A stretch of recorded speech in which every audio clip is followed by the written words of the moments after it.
President Muhammadu Buhari promised voters he'd fight government corruption in the oil industry before he was elected in March.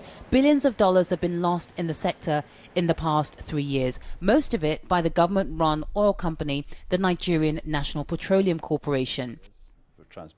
Emmanuel Ibechachiku is the new Minister of State for Petroleum. There definitely was corruption. The level of volume of it, I can't tell. But just looking at the accounts, the lack of accounts, the sort of numbers that are bandied in the press, the company had lost its focus in terms of profitability, in terms of service delivery, in terms of accountability and transparency. Last month, the former Minister of Petroleum, Dizzani Alison Madueke, was detained in London. She denies allegations of bribery and money laundering. Last year, the former governor of the central bank said $20 billion was missing from the state oil company. That was revised down to $1.5 billion by auditors. In 2012, the government disputed $7 billion in fraudulent transactions was paid out by the state company.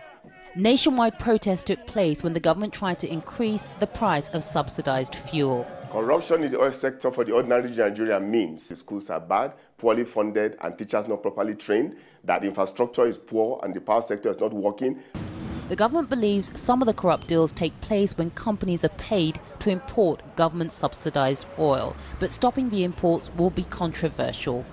It is not sustainable to continue to subsidize products such as petrol. We are among the world's poorest people, no matter how we pretend and how flamboyant Nigerians may well be. You take away the upper 0.001%, and the bottom line is still very poor, low GDPs. And so you've got to provide palliatives. One of the government's main anti-corruption agencies says it has a solution. We have what is known as the corruption risk assessment process. We identify these processes with their staff and put them through the processes.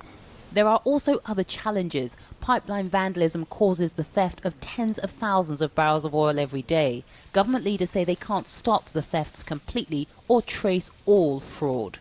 Government leaders say they're depending on citizens to report corruption to government agencies. They also say corruption has been substantially reduced since the government took over 6 months ago.